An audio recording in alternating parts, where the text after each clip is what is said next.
नमस्कार. आज आपण अंडरस्टँडिंग द सेल्फ या उपक्रमाअंतर्गत एका प्रख्यात व्यक्तीची म्हणजेच ज्यांनी शून्यातून विश्व निर्माण केले अशा व्यक्तीची आपण मुलाखत घेणार आहोत. तर आज येथे उपस्थित शासकीय अध्यापक महाविद्यालय छत्रपती संभाजीनगर येथील प्राध्यापक डॉक्टर GM गायकवाड सर आपल्याला मुलाखतीसाठी लाभलेले आहेत. तसेच उपस्थित 6 आम्ही विद्यार्थी म्हणजे शासकीय अध्यापक महाविद्यालयातील B.Ed द्वितीय वर्ष अभ्यासक्रमाचे विद्यार्थिनी मी मेघा घनगाव B.Ed द्वितीय वर्ष, वैष्णवी विधाते, सुप्रिया मस्के, अविनाश कांबळे, ज्योती बोबडे आणि शीतल निकम येथे आहेत. तरी सरांनी आमच्या प्रश्नांना उत्तरे द्यावी आणि आम्हाला सहकार्य करावे. धन्यवाद madam. Good afternoon sir. Good afternoon.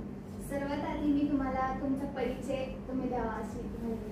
अच्छा, नमस्कार. मी प्राध्यापक डॉक्टर गौतम मुरलीधर गायकवाड.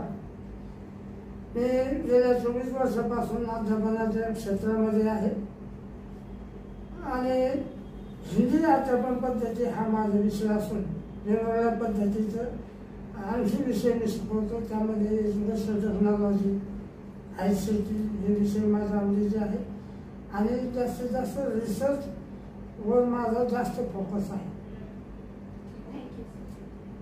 हिंदीचा विषय निवडण्याचा काही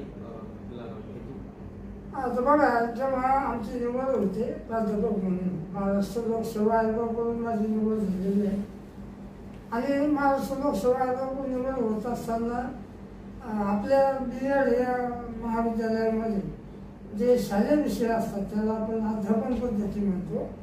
त्या अध्यापन पद्धतीच्या अनुषंगाने माझा MA ला विषय हिंदी होता.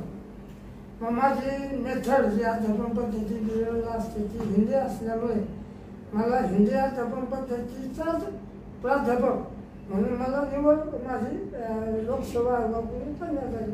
सर, शिक्षक होण्याचाच निर्णय आपण का घेतला? शिक्षक होण्याचा निर्णय मला असं म्हणजे जेव्हा माझं शिक्षण सुरू होतं तेव्हा मला असं वाटत नव्हतं की मी शिक्षक होईल म्हणून. पण जसं मी पुढे होत गेलो, प्राथमिक शिक्षणानंतर माध्यमिक शिक्षण झालं. माध्यमिक शिक्षण झाल्यानंतर जेव्हा बेरोजगारी जेव्हा मला छळू लागली किंवा जेव्हा मला ज्याला आपण सर्वसामान्य युवकाच्या नशिबामध्ये बेरोजगारी असते, पण जेव्हा बेरोजगारी मला हे सतावू लागली तेव्हा घरच्यांनी मित्रमंडळींनी असं सांगितलं की बाबा B.Ed करा, किमान शिक्षक होण्याच्या पात्रतेचे आपण हो. म्हणून मी B.Ed ला आलो आणि B.Ed झाल्यानंतर मग साहजिकच माझ्या याच्यामध्ये ती मनोकामना म्हणा किंवा इच्छा तयार झाली तर आपल्याला आता शिक्षक व्हायचं. अदरवाईज मला लहानपणा असं शिक्षकच होईल असं काही म्हणजे वाटत नव्हतं किंवा शिक्षकच होईल असं काही मी ठरवलेलं नव्हतं. पण जेव्हा माझं B.Ed झालं आणि B.Ed नंतर मग तुमचं जसं B.Ed सुरू आहे, आता तुमचं B.Ed संपल्यावर तुम्ही जसे शिक्षक व्हाल तसंच मला B.Ed झाल्यानंतर वाटून लागलं की आपण शिक्षक झालं पाहिजे. पण मला शिक्षक होईल हे वाटायचं B.Ed झाल्यावर, पण मी प्राध्यापक होईल हे मात्र मला तेव्हा सुद्धा B.Ed होईपर्यंत झाल्यानंतर शिक्षक झाला त्याच्यातच समाधानी आहे असं मला वाटायचं. पण मग जेव्हा मी नेट परीक्षा पास झाली, तुम्हाला सांगायला मला आनंद होईल की मी नेट परीक्षा जी आहे ती सेट परीक्षा माझ्या तालुक्यामध्ये पास होणारा मी पहिलाच व्यक्ती होतो सेट परीक्षा शिक्षणशास्त्रामध्ये. आणि मी याच शास्त्रीय अध्यापक महाविद्यालयाचा माझी विद्यार्थी आहे. याच कॉलेजमध्ये म्हणजे आपण तिथं मुलाखत घेतो या कॅम्पसमध्ये, याच कॅम्पसमध्ये माझं B.Ed MA झालेलं आहे. आणि MA झाल्यानंतर असं लक्षात आलं की आपल्याला प्राध्यापक व्हावं लागेल आणि मला ती इच्छा लागून न झाली. प्राध्यापक होण्यासाठी मला जी पात्रता परीक्षा असते सेट परीक्षा, ती परीक्षा मी 2001 मध्ये पास झालो आणि तेव्हा वाटायला लागलं की आता आपण शिक्षक न होता प्राध्यापक झालो. आणि मग मला 2001 मध्ये जाहिरात आली महाराष्ट्र लोकसेवा आयोगाची आणि त्यानंतर माझं सिलेक्शन प्राध्यापक म्हणून झालं. सर, तुमच्या यशामध्ये तुम्हाला मार्गदर्शन करणारे कोण होते? तुम्हाला कुणी इथपर्यंत येण्यासाठी उत्कृष्ट मार्गदर्शन केलं? बघा, मार्गदर्शन तसं माझं काही नव्हतं मला, पण मी माझ्या घरातला प्रथम शिक्षित युवक म्हणा किंवा प्रथम शिक्षित ज्याला आपण फर्स्ट लर्नर म्हणतो, माझ्या घरातला मी फर्स्ट लर्नर होतो. पण माझे आई वडील अडाणी आणि ते शेती काम म्हणा किंवा नोकर काय म्हणतो आपण त्याला म्हणून मजुरी करून ते मग त्यांनी मला शिकवलं. म्हणजे मला तसं असं गायडन्स देणारं मार्गदर्शन करणारं कोणी नव्हतं. पण मी जेव्हा वयाचं 5वं वर्ष संपलं माझं, मला नैसर्गिक पद्धतीने शिकवायचं म्हणून मला पहिल्या वर्गात टाकलं. मग पहिलीमधून 10वीपर्यंत जाईपर्यंत पुढे पुढे जात असताना मग मला चर्चा म्हणा, काही नातेवाईक म्हणा किंवा समाजामधले काही लोक म्हणा, त्यांचं असं लक्षात यायला लागलं की हा पुढे शिकू शकतो. मग 10वी पास झाल्यानंतर मग हळूहळू जसं आपण पुढे जात गेलो तसं मला हे रस्ता दिसत लागला. मग त्यानंतर मला बाबासाहेबांच्या वाचनामध्ये भरपूर आलं आणि बाबासाहेबांची जी घोषणाच होती किंवा शिका, संघटित व्हा आणि संघर्ष करा, मग तो पगडा माझ्याजवळ होता. त्यानंतर आई वडील माझे शिकलेले नव्हते, पण त्यांची अशी इच्छा होती की आपल्या मुलांनी शिकावं आणि कुठतरी नोकरी लागावं, 2 पैसे कमावावे, असं प्रत्येक आई बाबांची इच्छा असते. मग त्यांनी मला पुढे शिकवत गेले, मी शिकत गेलो आणि मग पुढे पदवीधर झालो, पदव्युत्तर पदवी प्राप्त केली. अशा पद्धतीने मी पुढे शिकत गेलो.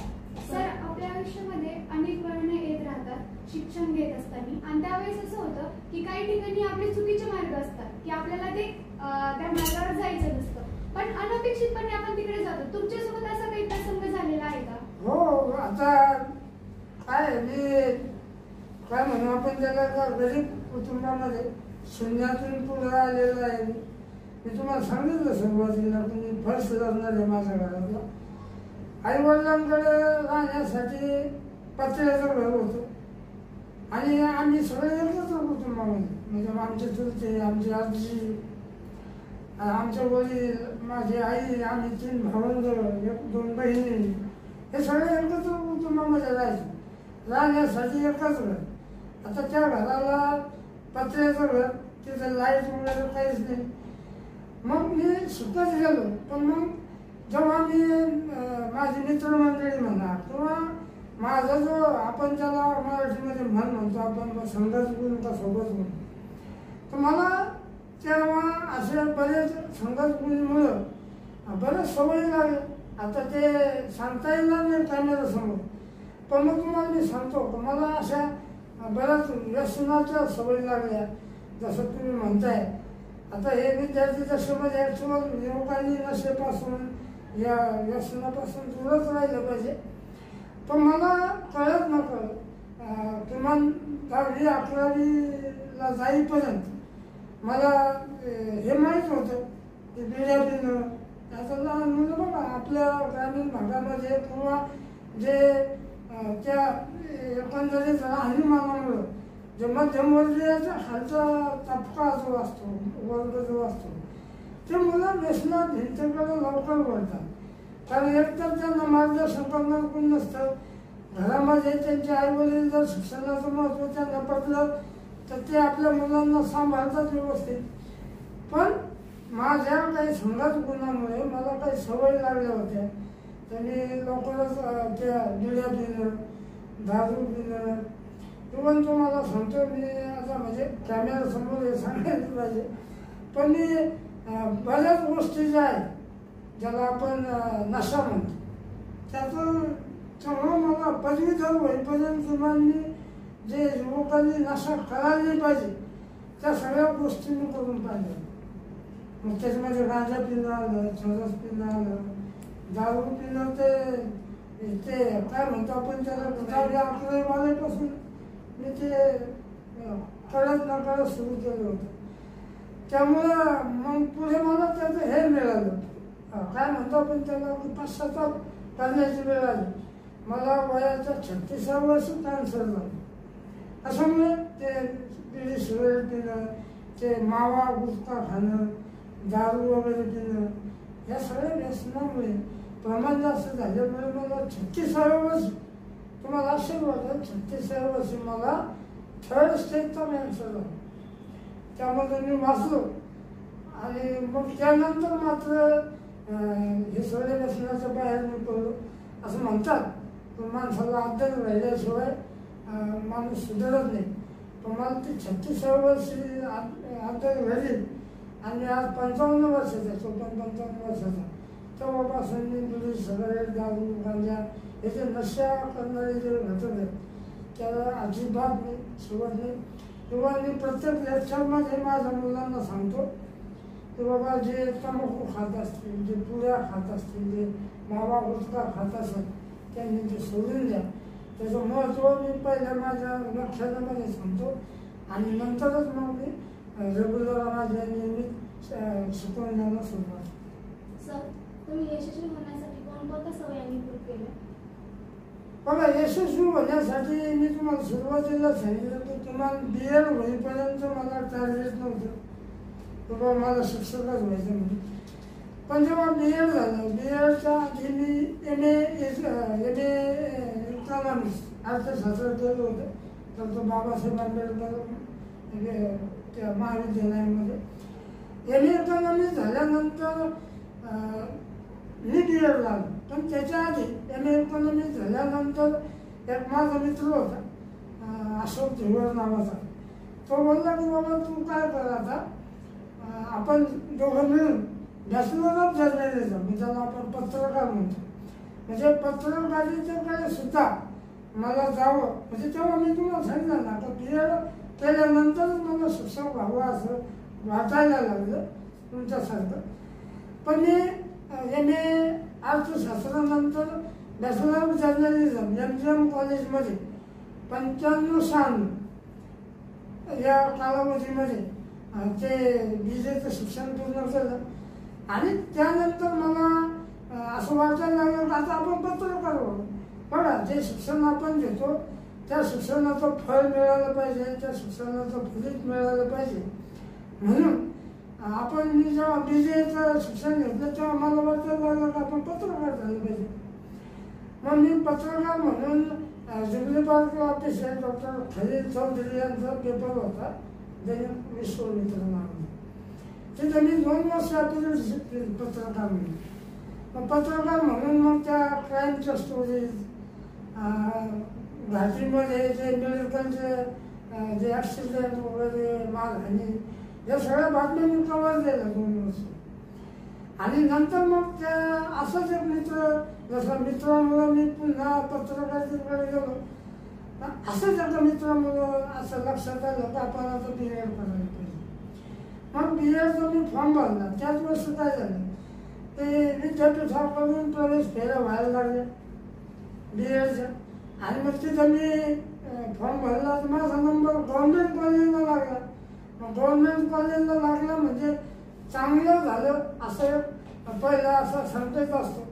म्हणून मी पहिल्यांदा गव्हर्नमेंट कॉलेजला ॲडमिशन फिक्स केलं आणि मग मी BL केलं. सर, आतापर्यंतच्या अनुभवात सर्वात कठीण परिस्थिती कोणती होती आणि तिला तुम्ही कशा हाताळली? सर्वात कठीण परिस्थिती आधी मी तुम्हाला हे सांगितलं की म्हणजे जेव्हा मी वयाच्या बघा 30व्या वर्षी मी नोकरीला लागलो. वयाच्या 30व्या वर्षी. आता त्याला मला हे सांगायला पण आनंद होईल तर वयाच्या 30व्या वर्षानंतर मी जेव्हा पहिल्यांदा सेट परीक्षा दिली, मी तुम्हाला सांगितलं तर त्या सेट परीक्षेमध्ये मी पहिल्यांदा बसलो आणि पहिल्यांदा पास झालो MA झाल्यावर नंतर. तर मग तेव्हा त्या कालावधीमध्ये 2001ला मी शास्त्रीय सेवेत आलो. 2006ला मला कॅन्सर डिटेक्ट झाला. 2006ला मी शास्त्रीय अध्यापक महाविद्यालय भंडारा या ठिकाणी कार्यरत होतो. आता ती तुम्हाला सांगितलं की व्यस्त न करायची.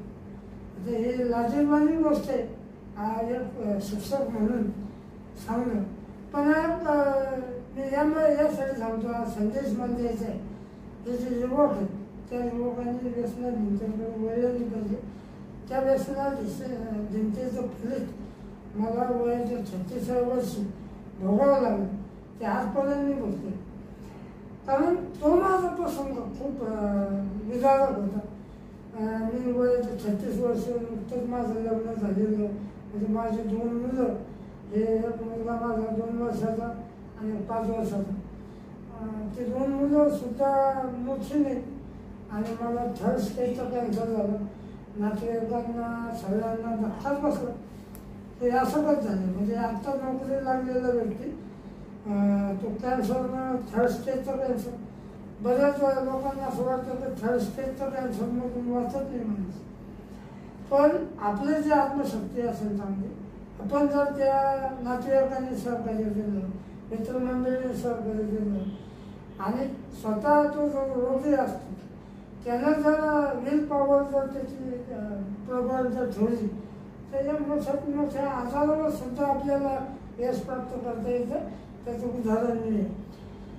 हे प्रसंग हा जो ट्रिमेंडस बदल झाला माझ्या आयुष्यामध्ये, तो म्हणजे त्या कॅन्सर जेव्हा मला डिटेक्ट झाला तेव्हाच मला तो सगळ्यात दुःखाचा आणि दुःखाचा डोंगर कोसळणारा क्षण तो होता, असं मला म्हणायचं.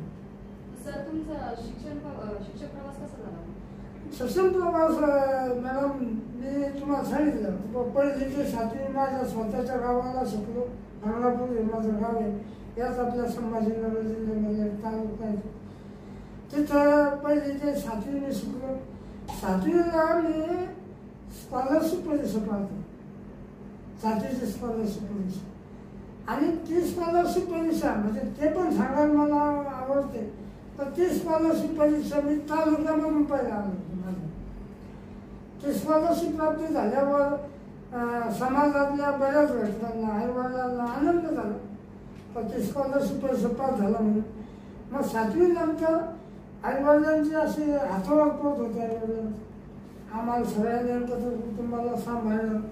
आई माझी गवत विकायची, गवत घ्यायला जाणं, गवताचं भाला बांधून आणणं आणि संध्याकाळी ते गवत विकणं आणि ते विकल्यानंतर जे पैसे येईल त्यामधूनच आमचं रोजचं धान्य, ते मक्का काय म्हणतो आपण त्याला, बाजरी, त्याच्यानंतर येणं आणि मग ते दळून आणणं आणि मग तिथून पुढं घरामध्ये ती गोष्ट आणणं. नंतर माझे वडील नोकरीला लागले चपराशी म्हणून, तिथे जिल्हा परिषदेच्या अंतर्गत ते चपराशी म्हणून नोकरी लागली. मग थोडं आमचं बरं चालायला. पण 7वी नंतर मग माझ्या काकांनी, माझे लहान चुलते काकांनी मला शिक्षण घेण्यासाठी त्यांच्या गावी नेलं. त्यांच्या गावी म्हणजे ते नोकरी करायचं, कंडक्टर म्हणून, बस ST कंडक्टर होते ते. तर त्यांनी मला असं त्यांना जाणवलं का विसर विद्यार्थी आई वडिलांना शिकू शकणार नाही, एकत्र कुटुंबामध्ये राहतो आणि याला आपण आपल्यासोबत घेऊन जाऊ. 8वीपासून मग मी माझ्या काकांकडे शिकायला गेलो वैजापूरला. तिथं 10वी पास झालं. 10वीला पण मला जेमतेमच मार्क पडले. काकांना असं वाटायचं खूप हुशार विद्यार्थी, पण मला फर्स्ट क्लास वगैरे असं वाटायचं. पण मला माझा अभ्यास म्हणा किंवा पुन्हा मला ते दोस्त मंडळी, मित्रमंडळी यामुळं अभ्यास न करणं, रात्रभर नुसतं धिंगाणा न करणं, पुन्हा इतर सवयी तर लागल्याच होते तेव्हापासून मी तुम्हाला सांगितलं. तर ह्या सगळ्या गोष्टींमुळे 10वीला पण मला कमी मार्क पडले. 10वीला कमी मार्क पडल्यावर काका जे होते ज्यांनी अपेक्षेनं मला शिकायला आणलं होतं, मग त्या लोकांनी म्हणजे काकांनी मला सांगितलं, बाबा तुला चान्स देतोय, तू काय करायचा 11वीला सायन्स विज्ञान. कमी मार्क पडले असताना सुद्धा मला त्यांनी आग्रहानं सायन्स घ्यायला लावलं. पण मला सायन्स आवडत नसायचं. आता सायन्स आवडत नसायचं त्यामुळं मग मी काकांना असं बोललो की काका मला सायन्स, अण्णा म्हणायचं मी त्यांना, अण्णा मला सायन्स काही आवडत नाही. पण ते म्हणले नाही, तू हुशार आहेस, आम्हाला माहिती तू सायन्स घे, तुझ्या भविष्यामध्ये डॉक्टर होशील, इंजिनियर होशील, असं त्यांना वाटायचं. साहजिकच आहे वडील म्हणून त्यांना असं वाटतं आपली मुलं चांगल्या पदावर दिली पाहिजे, शिकलं पाहिजे म्हणून मला सायन्सला दिलं. मग सायन्सला 11वीला विनायकराव पाटील कॉलेजला मी ॲडमिशन घेतलं. सायन्सला मी 11वीला मी नापास झालो. बघा हे अभिमानाची गोष्ट नाही आहे, पण सांगावं लागेल तर 11वीला मी नापास झालो. 11वी नापास झाल्यावर का तर तेव्हा त्या कालावधीमध्ये एक टेक्निकल ग्रुप होता आणि एक जनरल ग्रुप होता. तर काकांनी बोलले की तुला इंजिनियर व्हायचं म्हणून मला टेक्निकल ग्रुप दिला. मग टेक्निकल ग्रुपचा क्लास राहायचा ITIमध्ये पॉलिटेक्निकमध्ये. त्या वैजापूरच्या ITIमध्ये त्या क्लासला मी जातच नसायचो, खेळत बसायचो दोस्त मंडळीमध्ये, गोट्या खेळ, पत्ते खेळ अशा पद्धतीने खेळत बसायचो.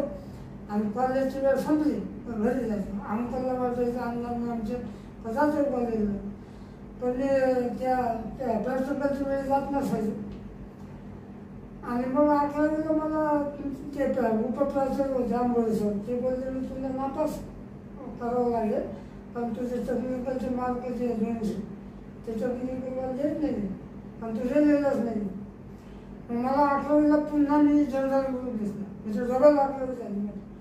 जनरल ग्रुप घेतला, पुन्हा 12वीला गेलो. मग मला असं वाटायचं तर आपण आता चांगलं शिकलो पाहिजे, पण ते सवयी मला आडवत गेल्या. त्यामुळे मी 12वीला पण असंच अमावस्या पौर्णिमा आम्हाला बायोलॉजी शिकवायला नूतन मॅडम होते. त्या नूतन मॅडम मला म्हणायचं आज अमावस्या पौर्णिमाला येतो, प्रत्येकाला हजर नसायचं, तासाला उपस्थित राहायचं नाही. किंवा तास जरी असलं तर ते डोक्याचं वर जायचं इंग्रजीमध्ये लेक्चर आणि आपल्याला मराठीमध्ये म्हणून शिकलो मी, डोक्याचं वर जायचं. तर तेव्हा काही समजायचं काही समजत नसायचं आणि सुरुवातीला म्हणजे आवडत नव्हतं हे तुम्हाला सांगितलं. माझा ओळा होता साहित्यामध्ये. आता पहा मी हिंदीचं विद्यार्थी आहे पण मला मराठीची जास्त आवडते. म्हणजे असे म्हणजे अजून यामध्ये संदेश मला असं द्यायचं की जेव्हा जे पालक आपल्या मुलांना असं हे करतात, इन्सिस्ट करतात की बाबा तू इंजिनियर झाला पाहिजे, तू डॉक्टर झाला पाहिजे, तू प्राध्यापक झाला पाहिजे, तर त्याला जे आवडतं ते त्याला होऊ दिलं पाहिजे असं मला वाटतं. त्याचं कारण मी झालं ना 11वी 12वी नापास झालो, माझा विषय आवडत नव्हता. त्यामुळे मी 11वीला पण नापास झालो 2 वर्ष.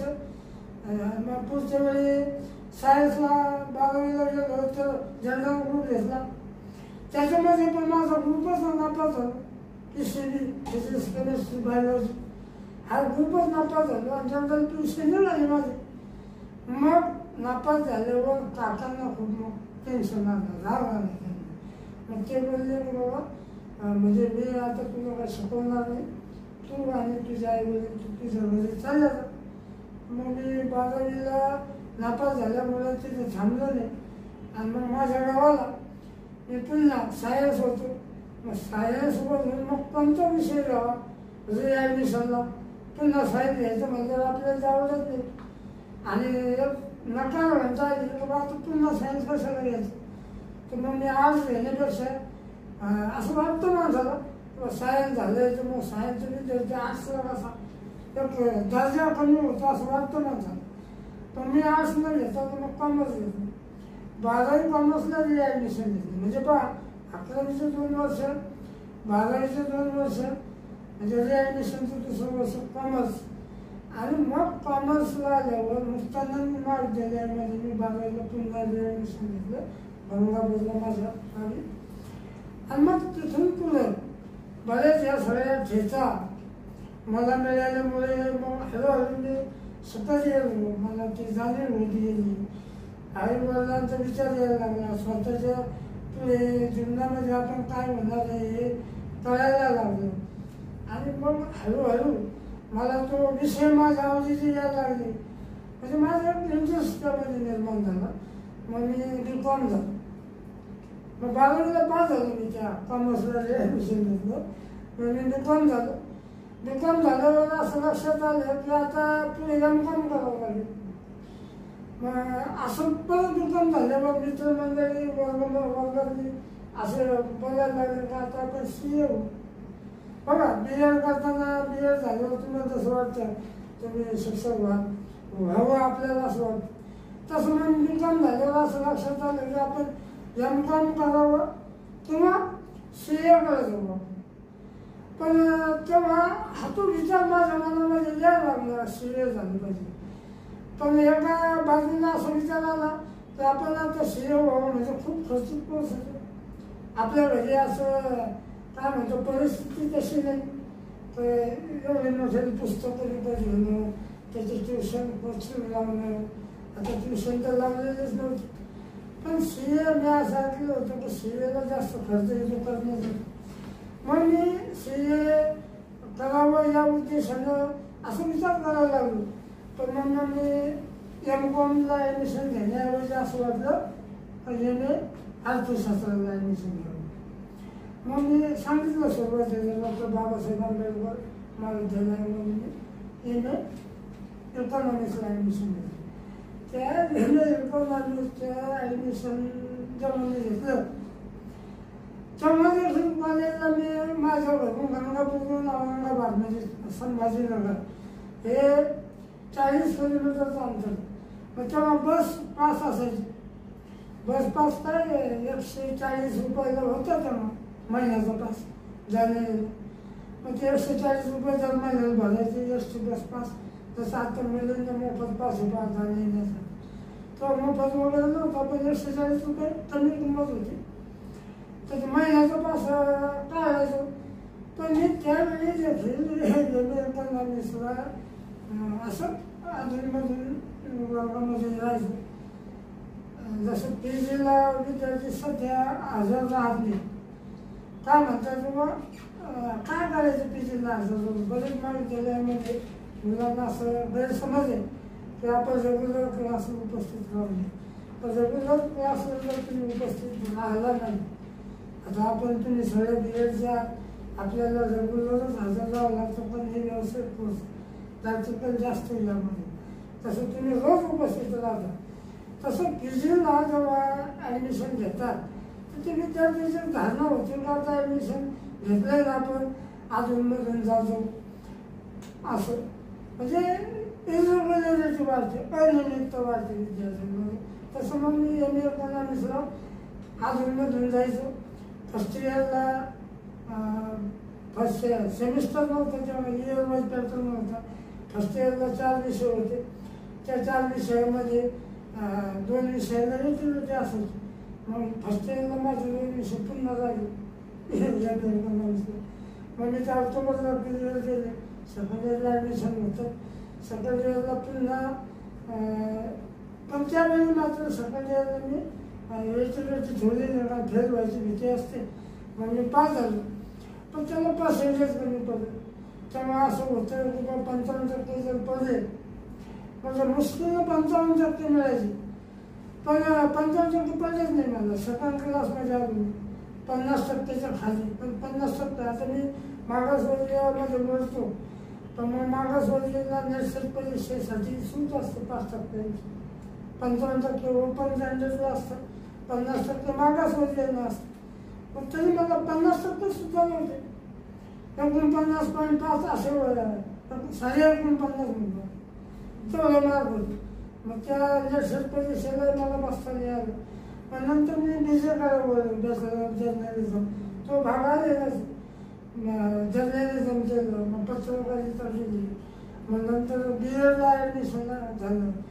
मग BEd केल्यावर आमचे जे BEdला शिकवणारे शिक्षक होते पद्मे सर.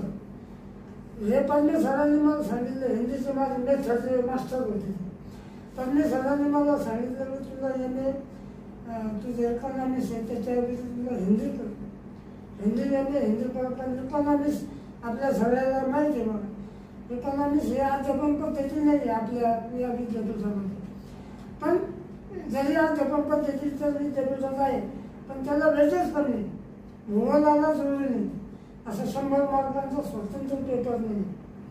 म्हणून त्यांनी मला त्यावेळी सांगितलं की तुला MA हिंदी करावं लागेल म्हणजे माझं बीजे करून नाही फायदा BA झाल्यावर माझं लक्षात आलं की हे सगळं आपलं एज्युकेशन जे असं खाली झुरझार झालेलं आणि आता ट्रॅकवर नाही. मग मला ते एज्युकेशन जे ट्रॅकवर आणण्यासाठी पुढे 4-5 वर्ष काम करावं लागलं तिथं. मग नंतर मग मी BA झालं. BA झाल्यावर इथे जे प्राचार्य होते डॉक्टर बुटे सर, गायकवाड सर, त्यांनी मला सांगितलं तू आता काय कर, पहिल्यांदा MA कर. तुम्हाला सांगायला आनंद आहे तर मला तेव्हा 70% जवळपास BAला मार्क पडले. 96-97ला मी याच महाविद्यालयामध्ये म्हणजे शास्त्रीय अध्यापक महाविद्यालयाचे तुम्ही सगळे आपण सगळे घटक आहोत छत्रपती संभाजीनगरचे. तुम्ही जसे सेकंड इयरचे विद्यार्थी आहात तेव्हा आमच्याकडे 1च वर्षात BA होतं. मग ते BAला ॲडमिशन घेतल्यामुळं त्या सरांनी मला सांगितलं म्हणजे लगेच MA केलं पुढच्या वर्षात. आणि MA झाल्यानंतर मग जसं पद्मे सरांनी मला सांगितलं होतं माझे हिंदीचे प्राध्यापक MA हिंदी कर, त्याशिवाय तुला याचा फायदा होणार नाही. मग मी विवेकानंद कॉलेजमध्ये MA हिंदीला ॲडमिशन घेतलं. MA हिंदी मी चांगल्या मार्गाने पास केलं म्हणजे B+. तेव्हा परत नसायचं B+, पण तेव्हा मला B+ पडला. एकूण 56% मार्क पडले काहीतरी कॉलेजमध्ये. म्हणजे मी काय म्हणू आपण पात्र झालो परीक्षा देण्यासाठी. मग हळूहळू मला असं वाटायला लागलं की आता आपण प्राध्यापक होण्याच्या लायकीचे झाले नाही. पण MA हिंदी झाल्यामुळे लक्षात आलं की आता आपल्याला प्राध्यापक व्हायचं पण नेट परीक्षा पास व्हावं लागलं. पण तेवढ्या 2 BA झाल्यानंतरच्या कालावधीमध्ये आपल्याकडे योजना होती बघा पूर्वी पदवीधर आणि सकन्य म्हणून. त्या योजनेमध्ये काय होतं की जो पदवीधर विद्यार्थी असतो त्याला शासनाकडून 300 रुपये मानधन, प्रत्येक महिन्याला 15 दिवस काम करायचं, त्याचे 300 रुपये मानधन, बेरोजगार भत्ता म्हणतो आपण त्याला. तो एम्प्लॉयमेंट एक्सचेंज करून तो मिळायचा. त्याला रजिस्ट्रेशन केलं होतं, सेवायजन कार्यालय होतं एम्प्लॉयमेंट एक्सचेंज. तिथं मी नोंदवलं होतं BA झालं म्हणून माझं. आणि BCom होतं माझं. MA इकॉनॉमिक्स हा विषय होता पण आपल्याला अध्यापन पद्धती नसल्यामुळं त्या विषयाकडं माझं म्हणजे लक्षच म्हणजे त्या नोकरीला पात्र नव्हता शिक्षक म्हणून तो विषय. मग मी ते नोंदवलं होतं तेव्हा मला एम्प्लॉयमेंट एक्सचेंज करून ते हे आलं ती योजना होती शासनाची पदवीधर सगळ्यांनी.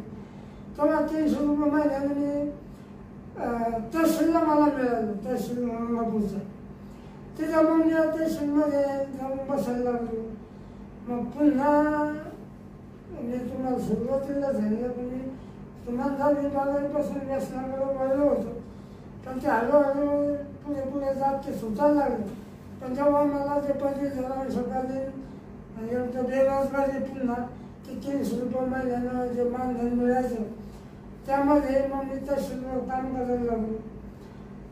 त्यामधून ते पैसे मिळायला लागले. पण मग माझे मित्र जे होते गावातले ते बोलले की बाबा तू BA झालेला आहे तर तहसीलला कशाला काम करतो, तू जिल्हा परिषद प्रशासक गंगापूरला तुझं अर्ज करून ये. मी तिथे हेडमास्टरला भेटलो. ते बोलले की चला स्वागत आहे तुमचं, या तुम्ही तुमचे BA झाले आहे तुम्ही तहसीलला काम करण्यापेक्षा आमच्याकडे या. मग मी ती ऑर्डर माझी बदलून घेतली. मग जिल्हा परिषद प्रशाला गंगापूरला मी जवळपास 80 शिक्षक म्हणून 3 वर्ष काम केलं. आणि मग त्या 3 वर्षानंतर आम्ही गंगापूरला माझे क्लासमेट होते उमेश गायवत म्हणून आणि एक विशाल गायकवाड होते. तर आम्ही 3-4 मिळून एक क्लास सुरू केला, कोचिंग क्लास. त्याचं नाव होतं यशवंत कोचिंग क्लास. मग यशवंत कोचिंग क्लासला आम्ही 3-4 सुरू केले. पण तिथं काय असं ट्युशनचं वातावरण नव्हतं क्लासचं. पण आम्ही सगळे एकत्र सगळे विद्यार्थी द्यायचो. 7वीपासूनचे 12वीपर्यंतचे विद्यार्थी आमच्याकडे असायचे. मग त्याच्यामध्ये आमच्याकडे येणारे जे विद्यार्थी होते ते पण गरीब घरचेच असायचे. त्या महिनाभर आम्ही एक रूम भाड्याने घेतली, त्याला लाईट बिल वेगळं आणि मग त्यातून तो पैसासुद्धा आम्हाला भरावा लागायचा, भाड्याचे पैसे. मग जेव्हा आम्ही विचारायला म्हणायचो का महिना झाला आता या जे काही फीस ठरली असेल तुमची, तेव्हा आज जमीन कमी व्हायची, म्हणजे येतच नसायची.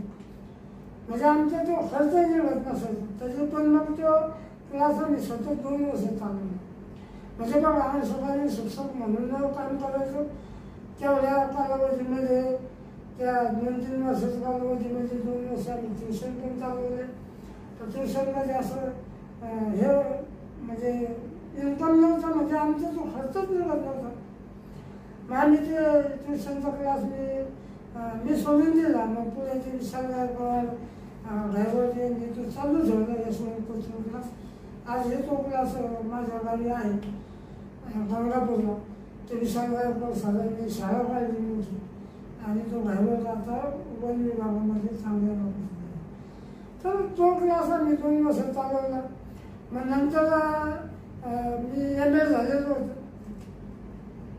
MA झाल्यावर मला त्या कालावधीमध्ये मी भारतीय दलित पंथाचं काम सुद्धा करायला लागलो. मग गंगाधर गाडे आमचे नेते होते. तर दलित पंथाचं कार्य करताना तालुका संघटक म्हणून मी काम केलं.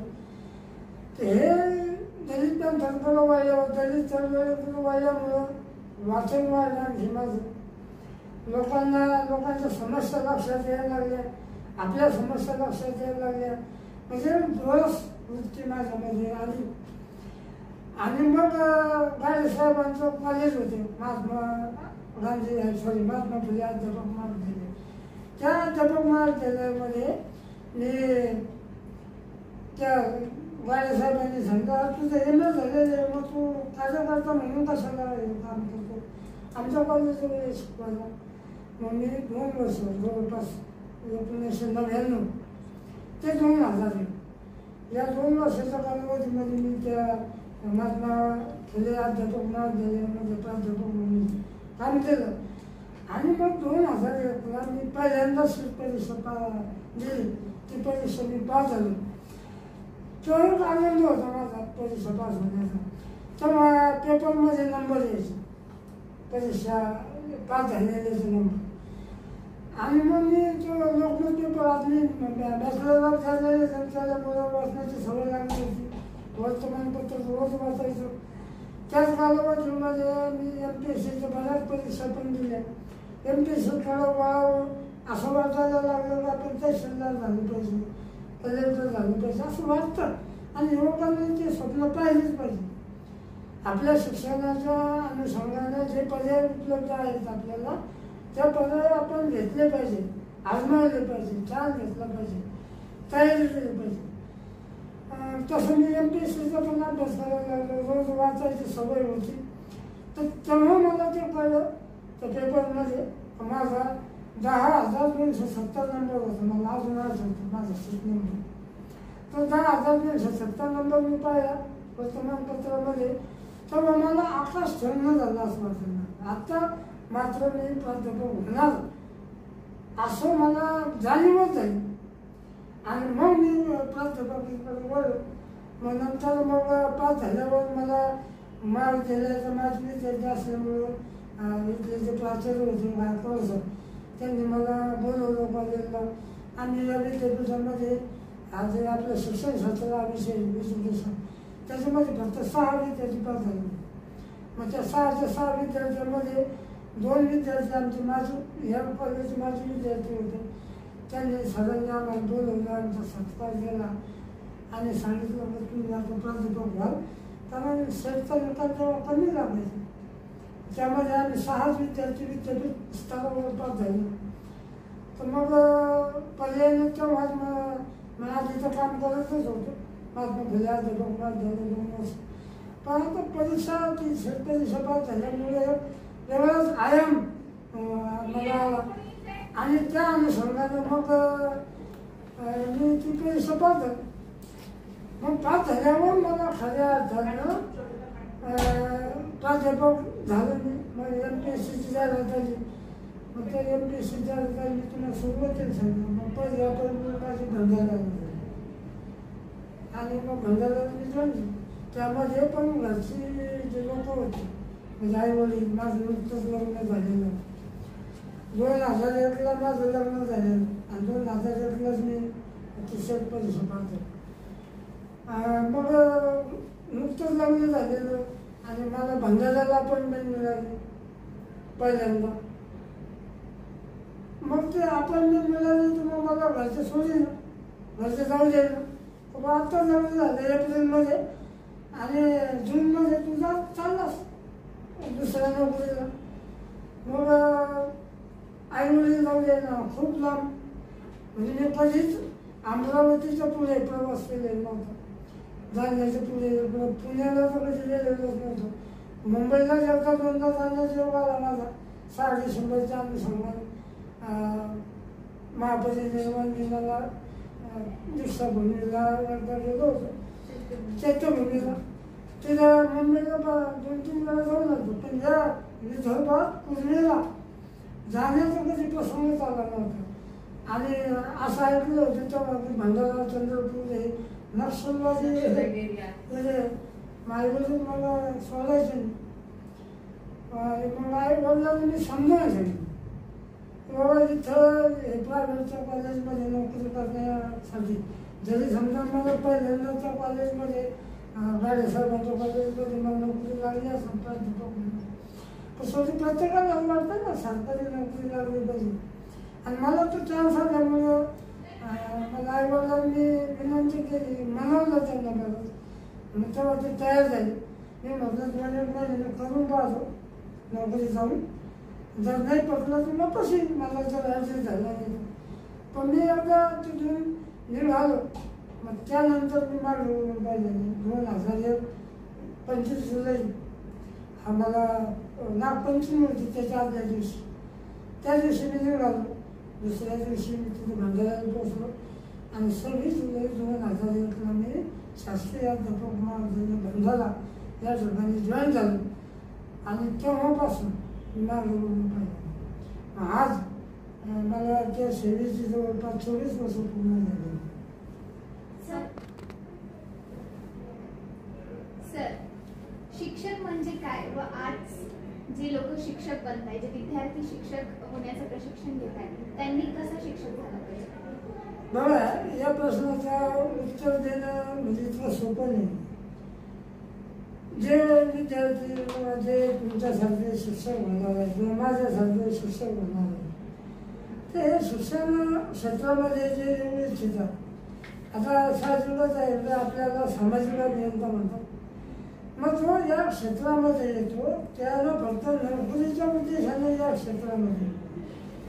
कारण तो जर समाजामध्ये बदल घडवून आणणारा युवक असेल तर त्या समाजाला प्रेरणा देणारा किंवा समाजाला धरून चालणारा असा शिक्षक पाहिजे, जो शिक्षक दुसऱ्यांसमोर आदर्श ठेवेल असं आपण बनण्याचा प्रयत्न केला पाहिजे. असा शिक्षक माझ्या मते असावा की जो स्वतःचं नोकरी करून उदारनिर्वाह चालवण्यापुरता मर्यादित नसून तो समाज उपयोगी असावा.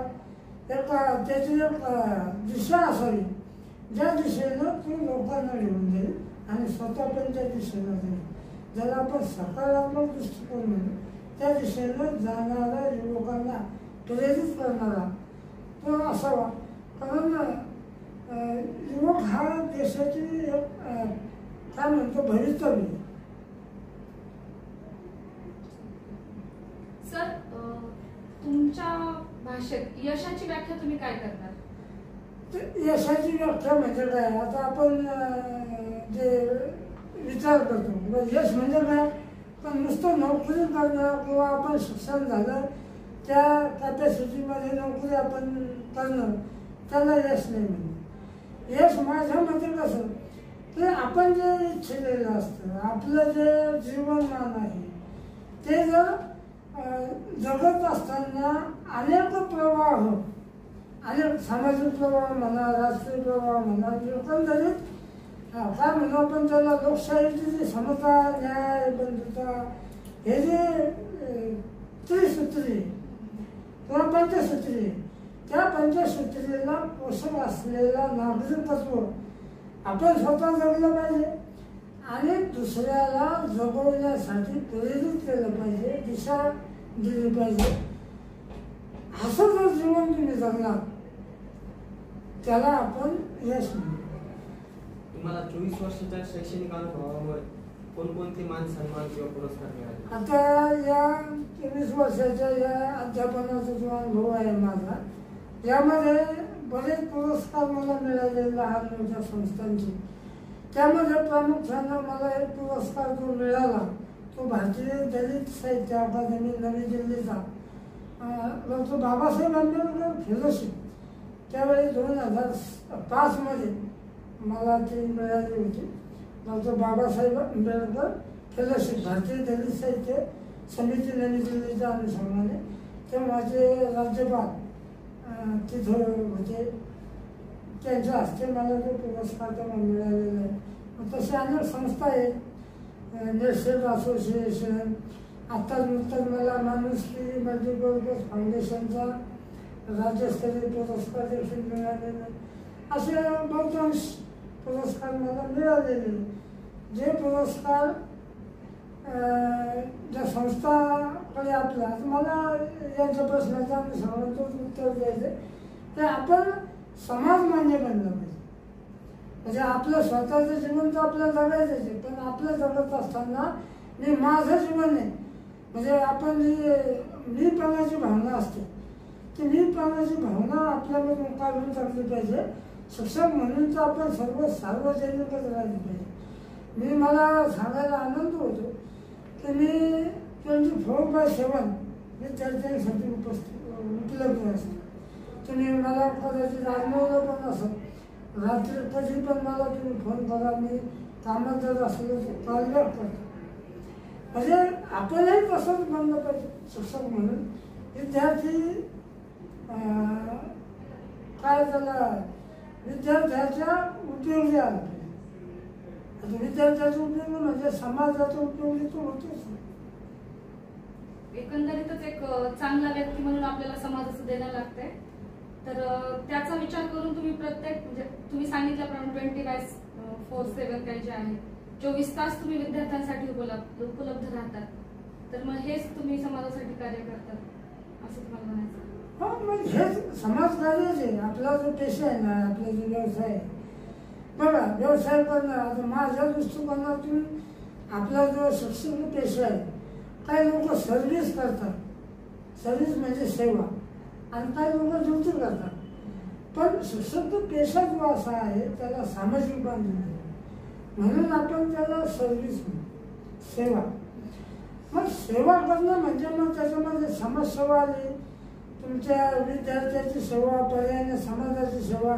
कारण एक विद्यार्थी घडला म्हणजे समाजाचा घटक घडला. म्हणजे एका विद्यार्थ्याला घडवणं म्हणजे त्याच्या समाजाला घडवणं, पर्यायाने देशाला घडवणं, हेच सांगायला आपली अशी चालूच राहतं. म्हणून सांगतो की नोकरी करण्यामध्ये 2 भाग आहेत, एक सर्व्हिस करणं आणि एक ड्युटी करणं. ड्युटी करणं म्हणजे काय, 8 तासाची ड्युटी, कर्तव्य बजावणं. पण सर्व्हिस आपला पेशा सर्व्हिस आहे, सेवा, ज्ञानदान ज्याला आपण म्हणतो, असा पैकी पेशा आहे आपला. तर याला आपल्याला हा विचार शिक्षक होणाऱ्या मंडळी केला पाहिजे. संघर्ष करणाऱ्या युवा पिढीसाठी तुम्ही काय संदेश द्याल? संघर्ष हा प्रत्येकाला करावाच लागतो. प्रत्येक जण यशस्वी होण्यासाठी. आता तुम्ही बघा, तुम्ही सगळेजण BA आला तर तुम्ही प्रत्येक व्यक्तीच्या जीवनामध्ये संघर्ष करूनच आपण पुढे जात असतो. प्रत्येक व्यक्तीला संघर्षच करावा लागतो या स्थानापर्यंत येण्यासाठी.